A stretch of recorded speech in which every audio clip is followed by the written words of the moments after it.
Fala, aprovados! Como vocês sabem, no nosso programa de mentoria, nós temos uma importante ferramenta voltada a ajudar e acelerar o seu processo de aprovação, que são os nossos encontros coletivos, exclusivo para os nossos assinantes. E como funciona esses encontros coletivos? 2 vezes por mês, em regra, toda primeira e terceira segunda-feira de cada mês, através de reuniões coletivas, nós vamos nos encontrar, onde eu vou trazer temas importantes, assuntos, provas a serem corrigidas, vamos trabalhar com questões de concursos, além de aulas e revisões voltadas para te auxiliar e te preparar cada vez mais para o seu tão sonhado concurso público. Tudo isso pensando em você e para aumentar o seu rendimento. Assista a este vídeo com uma aula gratuita e assim você vai conhecer mais sobre os nossos encontros coletivos. De novo, é exclusivo para os nossos assinantes dos nossos programas de mentorias. Para saber mais como funciona nossos programas de mentorias, dá uma olhada no meu site www.vouseraprovado.com e também conheça nosso serviço de consultoria. Tudo está lá para você no nosso site. Além disso, também se inscreva no nosso canal para você ter acesso a todas as dicas, aulas, informações, conteúdos que vão te ajudar na sua aprovação e vai te tornar um aprovado. Segue a gente no Instagram, @DeltaThiagoPaixão, e faça parte do nosso grupo aberto do Telegram, cujo link você vai encontrar na descrição deste vídeo.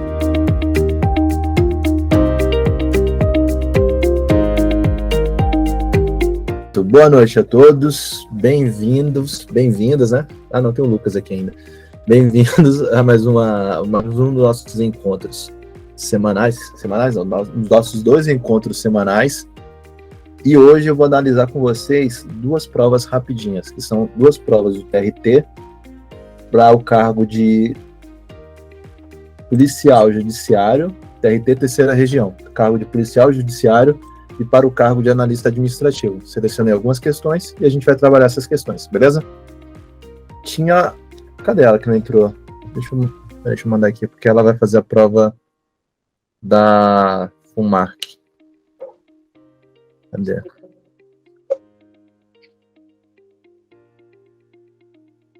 Vamos aqui. Pronto, mandei. Bom, vamos lá. Primeira questão que eu queria tratar com vocês é a questão de número 37 da prova. Aí, como sempre, né, a gente vai trabalhar as questões e eu vou estar aqui sendo bonitinho para vocês. Como é que eu faço aqui? Eu queria fazer... Já esqueci como é que faz, né? Cadê? Isso aqui dá. Fica sem mexer, fazendo um tempão. Bora! Questão de número 47. A, espaço, alcança todos os espaços e seus desdobramentos administrativos e traduz-se apenas na espaço, e se exaure com A, 2 espaços. Complete corretamente as lacunas da definição, os termos indicados na numeração. Já dá para a gente ver, se vocês olharem de cara para a questão, vai dar para ver o quê? Estamos falando sobre responsabilidade. Responsabilidade da administração pública. Então, o que nós podemos completar aqui? A prática da responsabilidade objetiva da administração, a prática da responsabilidade subjetiva, a teoria da responsabilidade objetiva ou teoria da responsabilidade objetiva da gestão pública, a teoria da responsabilidade subjetiva da administração. Qual é o tipo de responsabilidade que a administração pública tem? Quem me diz?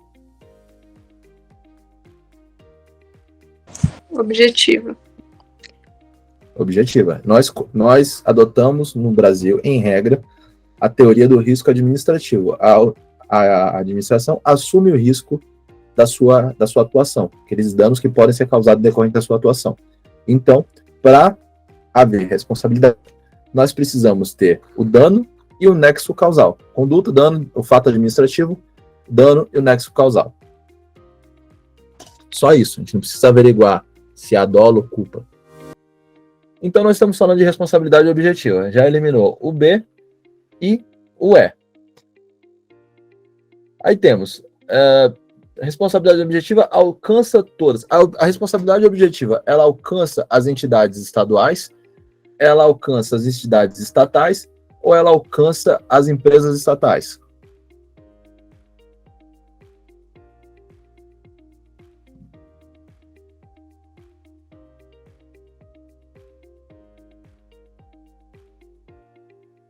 Vocês ficaram em silêncio ou todo mundo deu bug ao mesmo tempo? A cara de vocês foi muito engraçada agora. Cara, ó, as entidades estaduais, não seria o termo correto, entidades estatais? As entidades do Estado, não estaduais, estaduais parece que é Estado, Estado membro. A gente pensa Estado com E maiúsculo. Empresas estatais, a responsabilidade objetiva não alcança tão somente as empresas estatais, alcança todas as entidades da administração pública. Então, só aí já matou, né? Letra C, mas aí por quê? Vamos completar. A teoria da responsabilidade objetiva da administração alcança todas as entidades estatais e seus desdobramentos administrativos se traduz-se apenas na obrigação de reparar danos patrimoniais e se exaure com a indenização do prejuízo. Isso está correto?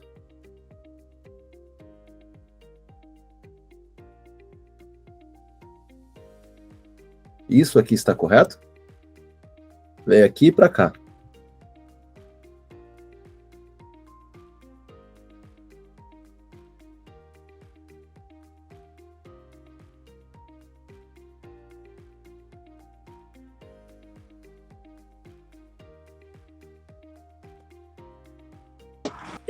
Acho que tá, né? E aí? Acha? Por que acha? Tentando dar um zoom aqui pra eu ler melhor assim. Tá conseguindo, não? Vou dar um zoom aqui. Não, melhor. falando pelo celular e tá ruim que de ver. Você quer forçar a barra comigo, né? Não tem que achar, isso aqui tá correto. A responsabilidade objetiva da administração tem a ver com as entidades estatais, se trata da obrigação de reparar danos patrimoniais e ela vai se. Quando é que vai exaurir a responsabilidade? Com o pagamento do prejuízo, com o pagamento dos valores que foram avançados no caso do dano. Vamos para a próxima. Isso aqui, ó, 49.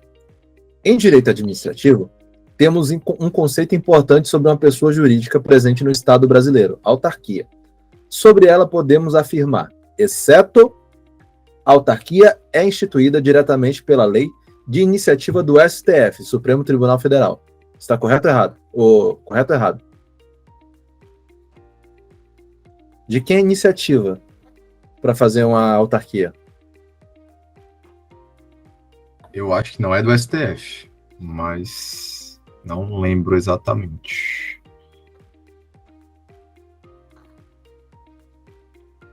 Do STF fazer uma autarquia? Eu acho que não é do STF, quer dizer. Ah, sim. É.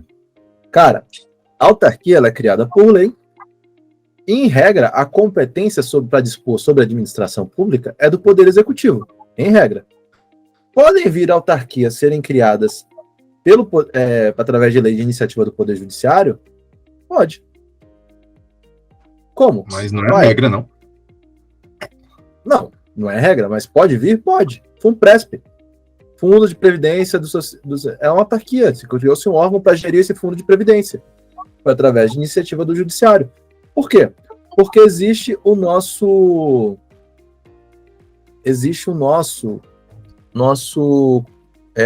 as atividades típicas dos poderes, né? Os poderes exercem suas atividades típicas e suas atividades atípicas. Como atividade típica do Poder Judiciário é o exercício da jurisdição. Mas como atividade atípica é a criação de normas para regular o seu dia a dia e também a sua autogestão, que seria a ideia de administração pública. Neste caso, poderia criar uma autarquia sim. Então, a autarquia ela não tem iniciativa do STF. A iniciativa é daquele poder que quiser instituir. Dependente de lá, logo, claro, o seu âmbito de competência. Corrigindo o resto, a autarquia é uma pessoa jurídica de direito público criada por lei e integrante da administração pública indireta? Corretíssimo. A expressão autarquia, etimologicamente, significa autogoverno, também correto. IBAMA, Instituto Brasileiro do Meio Ambiente e dos Recursos Naturais Renováveis, é um exemplo de autarquia, e o objeto da autarquia é o exercício de atividades típicas de Estado. Lembre-se sempre disso. A autarquia exerce atividades típicas de Estado. Posso fazer uma autarquia para se miscuir na atividade econômica, na exploração de atividade econômica? Não. A autarquia existe para atividades típicas de Estado. Ponto. Cadê meu negócio? Aqui, agora achei. Questão de número 50. Tendo por base a literatura que apresenta e discute consórcios públicos no Brasil, analisa as assertivas abaixo, identificando com V ou F, conforme sejam verdadeiras ou falsas. A parceria pública e privada pode se dar entre entes estatais, entre estatais? Vamos olhar uma por uma. Essa é de número 50, né? A cooperação federativa trata da gestão associada de serviços comuns aos entes federativos. Uma das principais fontes normativas dos consórcios públicos é a Constituição Federal, e o consórcio público ainda carece de formalização legal. Essa aqui, tá falsa. Já existe lei para o consórcio público. Parceria público-privada é público-privada. Tem que ter um ente público e um ente privado. Uma empresa estatal, por maior ideia que a gente fala assim, natureza jurídica de direito privado. Natureza jurídica. Mas ela não é privada. Então aqui também é falso. Cooperação federativa trata da gestão associada de serviços comuns aos entes federativos. Exatamente, o conceito é esse. E a ideia de consórcio público, uma das principais fontes que trata sobre consórcio público é justamente a Constituição Federal. Está lá previsto na Constituição. Então, o gabarito correto é a letra C.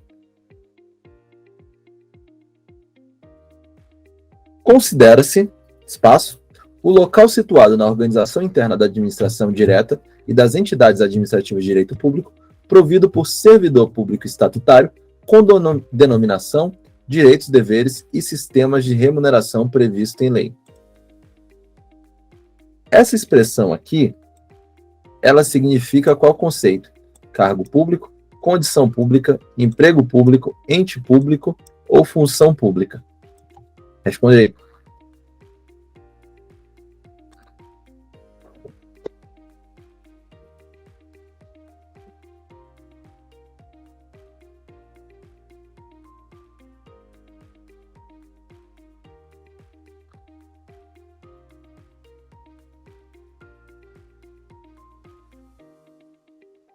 Carolina? Oi. Responde. Considera-se, o local situado na organização interna da administração direta e das entidades administrativas de direito público, provido por servidor público estatutário, denominação, direitos, deveres e sistemas de remuneração previsto em lei. O que é este conceito? O local situado? Ente público. Ente público? Esse é o conceito de ente público? Não, é que eu tô olhando que cargo público não faz Leia sentido. com calma. Vamos fragmentar. Considera-se o local situado. É um local, não é um local físico. É um local situado. Pode ser um local simbólico, pode ser um local jurídico. Na organização interna da administração direta e das entidades administrativas de direito público, provido por servidor estatutário, com denominação, direitos, deveres e sistema de remuneração previsto em lei. Este é o conceito de cargo público. Quem ocupa um cargo público? O servidor público, provido por servidor público estatutário. Se não for servidor público estatutário, for um servidor público seletista, vai ser o quê? Emprego público. Emprego público. Eu duvidei por conta da palavra local. Eu não tava entendendo isso. Cara, é um local, é um ponto ali de referência. É um espaço aberto dentro da administração. Não precisam pegar local e pensar em territorialidade. Vamos lá, abram a cabeça, metaforem.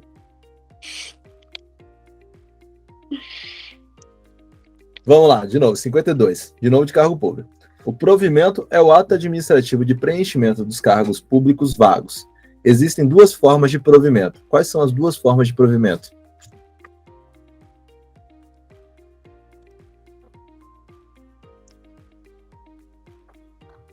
É sério que vocês não sabem essa?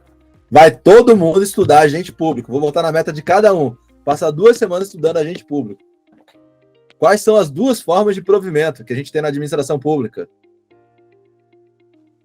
Originário e derivado. Provimento originário ou derivado. Provimento originário ou derivado. Se esquecerem isso, eu aperto o pescoço de cada um.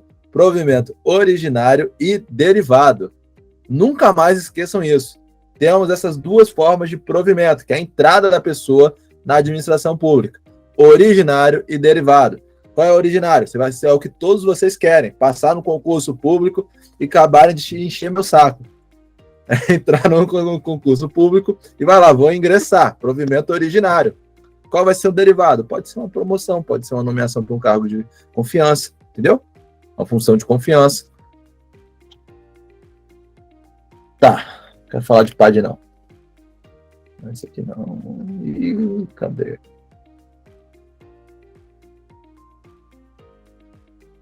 U é a manifestação unilateral de vontade da administração pública e de seus delegatários, no exercício da função delegada, que, sob o regime de direito público, pretende produzir efeitos jurídicos com o objetivo de implementar o interesse público. Qual é o conceito que preenche? Qual é a definição que preenche? Qual é o conceito que preenche essa definição que eu acabei de ler da questão 58?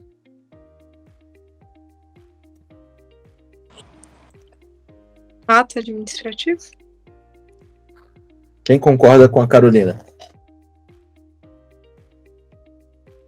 Só uma concorda com a Carolina? Vocês estão muito covardes, viu? Vocês estão com medo de errar. Que é isso, parem com isso. Que a gente está trabalhando as questões, vocês podem errar. Acho que é ato. É A mesmo. O ato administrativo é a manifestação unilateral da administração pública e de todos aqueles que pertencem, que estão agindo na condição de agente público. Existe o regime do direito público e justamente visa preencher e dar prosseguimento na atividade administrativa. Você sabe por que vocês ficaram com dúvida?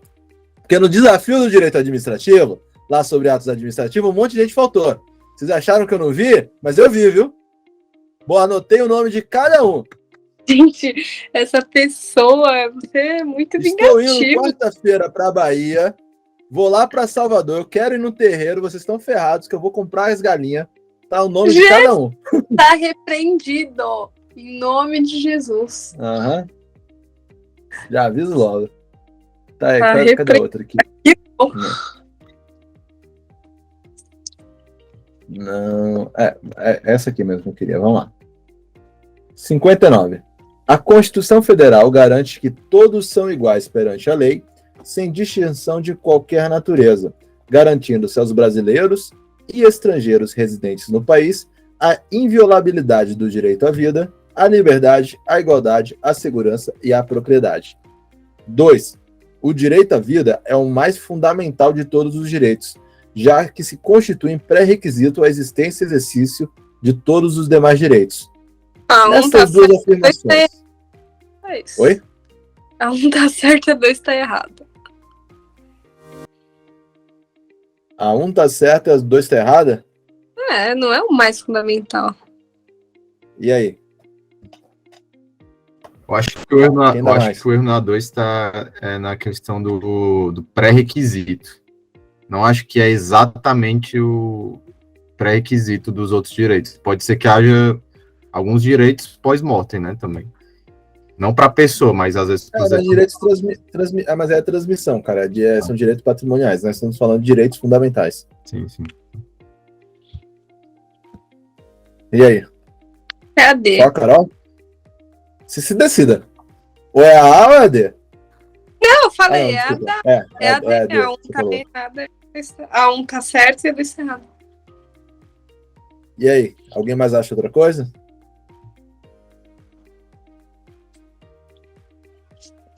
A alternativa correta é letra B. As afirmativas 1 e 2 são verdadeiras e a 2 completa a primeira. Por quê? Porque nós adotamos nosso ordenamento jurídico aquela teoria que você vai ter os direitos a partir do nascimento com vida. São resguardados os direitos do nascituro, mas são expectativas de direitos. Correto? Você tem os seus direitos com nascimento com vida. Então, o morto não pode ter direitos? Alguns direitos são também resguardados. A transmissão, a imagem, mas não é o direito do morto, é o direito à imagem do morto, é o direito ao patrimônio que vai ser deixado pelo morto. Entendeu? Porque Então, a vida... Fala. Por que é o mais fundamental? Porque tudo que eu estudo fala que... Porque se torna um pré-requisito. Isso. Para você ter direitos... Porque, assim, a ideia deles que eles têm de fundamental é isso. Porque para a ideia de você... Para você ter algum direito, primeiro você precisa estar vivo.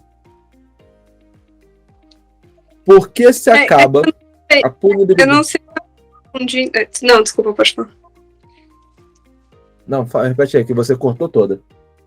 É que eu não sei se eu tô confundindo com a questão de direito absoluto e relativo, entendeu? Porque Não, pra você mim tá não tem confundindo. sentido se a gente não tem direito absoluto. Você está confundindo. A ideia aí não é sobre direito absoluto ou relativo. Nós estamos falando sobre um pré-requisito para você ter todos os direitos constitucionais. A existência do exercício de direitos. Para você ter todos os direitos, você precisa estar vivo. Você precisa estar vivo. E ainda é por isso que uma das causas de extinção da punibilidade é justamente a morte. Beleza? Bom, vamos lá agora para a prova de Thiago, policial, agente de polícia judicial. naquela lá. Questão de número 31. Dava pra ir por Senhora. eliminação, porque a letra A e a letra D pareciam ser igual.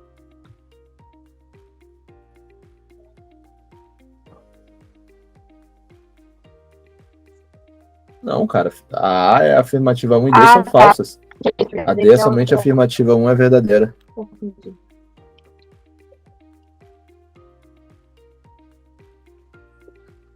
Cadê? Deixa eu achar aqui. Pera aí, rapidinho. Uai, só, cadê?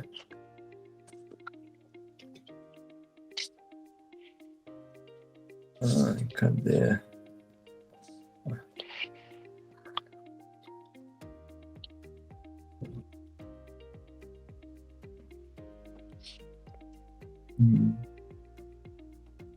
A prova do Senado tinha umas questões boas também de constitucional e administrativo. Quando sair o gabarito, eu te envio.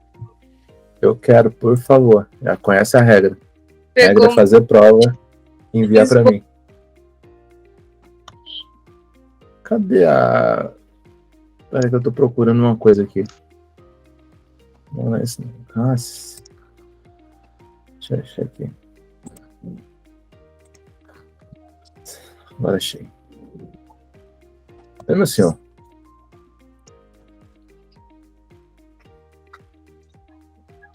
Agora sim.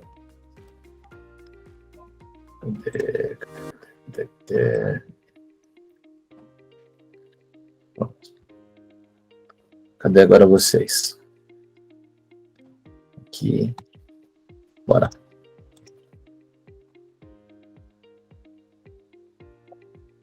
Pronto. Transmitindo. Vamos lá. Se o autor de um crime praticado por funcionário público contra a administração pública exercesse a função de direção, ocorreria a seguinte consequência. A. A função de direção seria irrelevante na esfera criminal. B. A função de direção neste crime seria causa de aumento de pena. C. A função de direção nesse crime seria causa de diminuição de pena. D. Incidiria excludente de ilicitude. E E. Não haveria responsabilidade criminal. O que vocês acham? B. Incidiria excludente de ilicitude? Não, B. A, B. Seria causa de aumento de pena? Será? Vamos dar uma olhada no Quando no tem- Código Penal. Quando Oi? chefia, direção, assessoramento, cargo de confiança.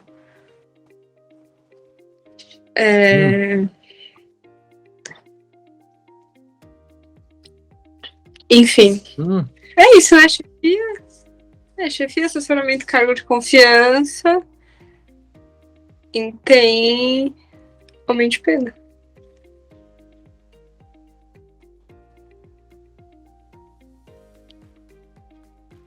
Nós estamos num tipo de crime praticado por funcionário público contra a administração pública.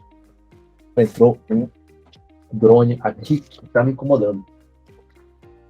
Um drone? Vamos dar uma olhada no capítulo.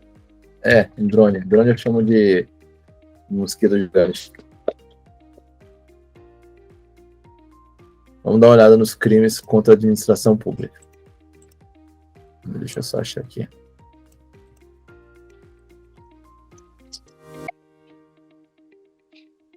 $312 pra frente. 12 para cima. Isso mesmo. Vamos dar uma olhada. Calma aí que eu tenho o artigo aqui, ó.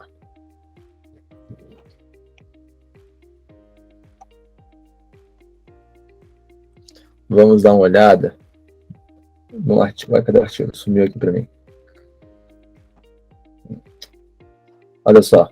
327, parágrafo 2º. A pena será aumentada da terça parte quando os autores dos crimes previstos neste capítulo forem ocupantes de cargo em comissão ou de função de direção ou assessoramento de órgão ou administração direta, sociedade de economia mista, empresa pública ou fundação instituída pelo poder público. Está aí a causa de aumento de pena. Mas eu gostei da forma que Carol pensou. Apesar de ela não conhecer o artigo, o que ela fez? Ela olhou para o cargo mais elevado, pensou assim, claro que se o cara ocupa um cargo de direção ou confiança, ele vai ter um aumento de pena pela prática do crime contra a administração pública. Foi um raciocínio muito bom. Deixa eu acrescentar a prova Essa aqui, que vai pegar. A 33. Vamos olhar a 32. A reparação do dano anterior à sentença irrecorrível extingue a punibilidade no que se refere ao crime de corrupção ativa, corrupção passiva, peculato culposo, peculato ou prevaricação.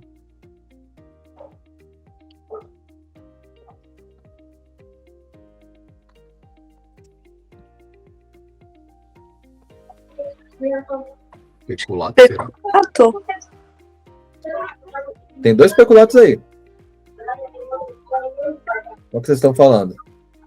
Só não lembro se é a modalidade culposa de peculato, por isso que... Não, mas não tem tem peculato culposo.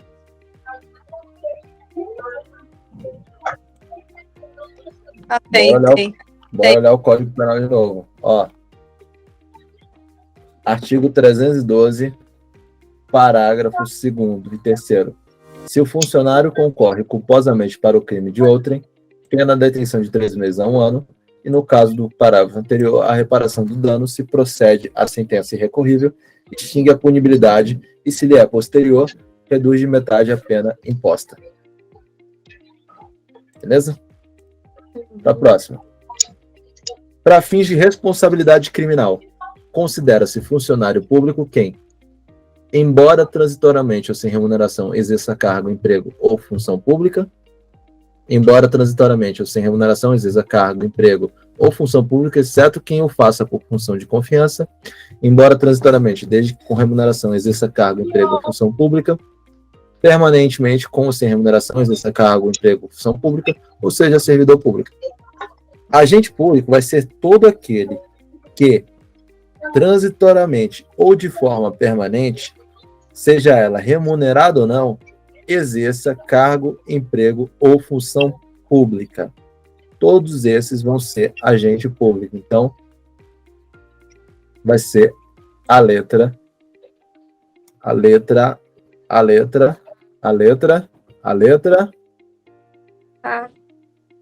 A. Embora transitoriamente ou sem remuneração, exerça cargo, emprego ou função pública. Uai, cadê o negócio? Sumiu aqui de novo para mim? Não, abri errado.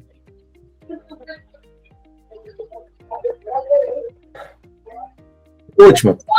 Caracteriza o crime feminicídio. O crime cometido contra a mulher, independentemente da motivação, contra a mulher por razões da condição de sexo feminino, contra a mulher desde que não seja no ambiente doméstico, contra a mulher se o autor for seu companheiro ou marido, pela mulher em razão de sua condição de gênero.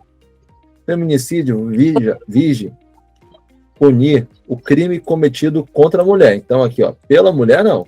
Cometido contra a mulher é vítima. E qual é a razão?